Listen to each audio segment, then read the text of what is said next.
One of the most significant factors to an organization's success is its culture.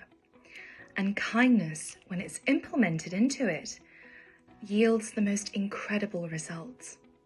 And the first is that it inspires emotional investment at work.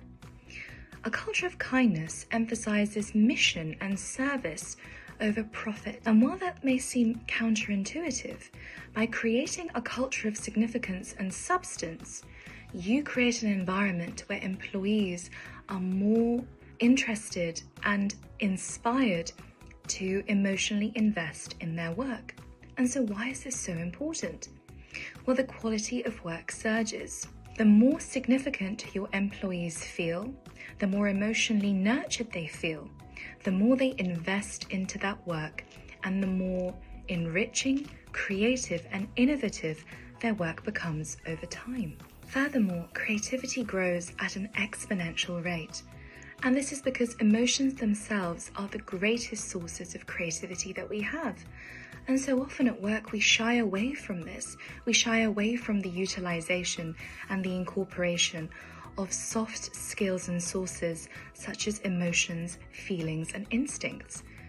But when we allow that to come into our work, tasks are approached more creatively and conducted more effectively. And most significantly, emotional investment creates emotional safety to contribute and invest more into work.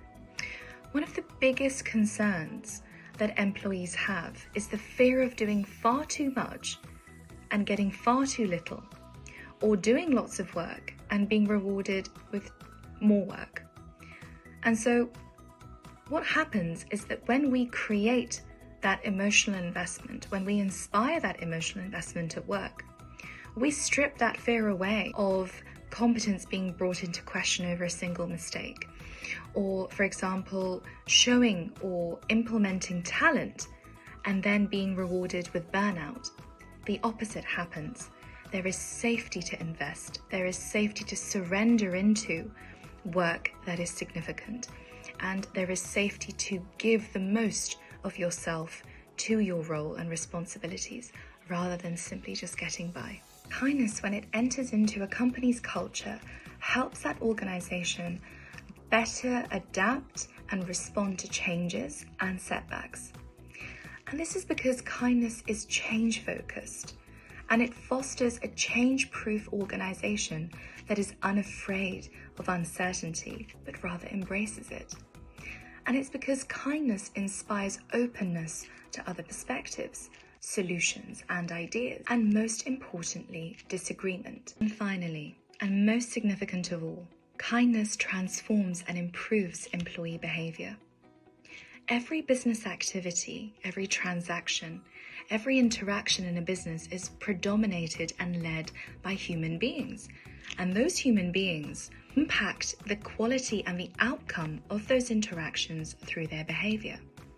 And so when employees act through and from kindness, productivity soars, mental health improves, and workplace bullying reduces significantly. And while kindness is gentle and it's subtle and it works the long game, it's deeply impactful and potent. And when it comes into an environment like a workplace and it becomes the standard, it becomes contagious. And it creates an environment where anything that is the polar opposite or is too far gone from kindness becomes unacceptable. Kindness makes itself known. Kindness is not indifference. Kindness is not tolerance. It's not a grayscale emotion.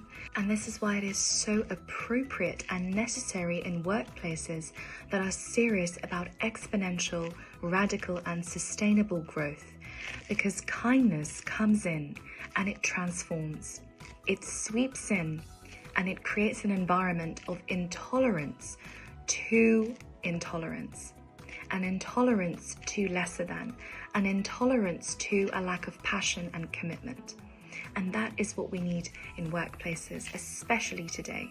We need values and acts and philosophies that come in and that transform from the root, rather than simply sprinkling a few external and lip service changes and really make no difference to environments of work and of productivity at all.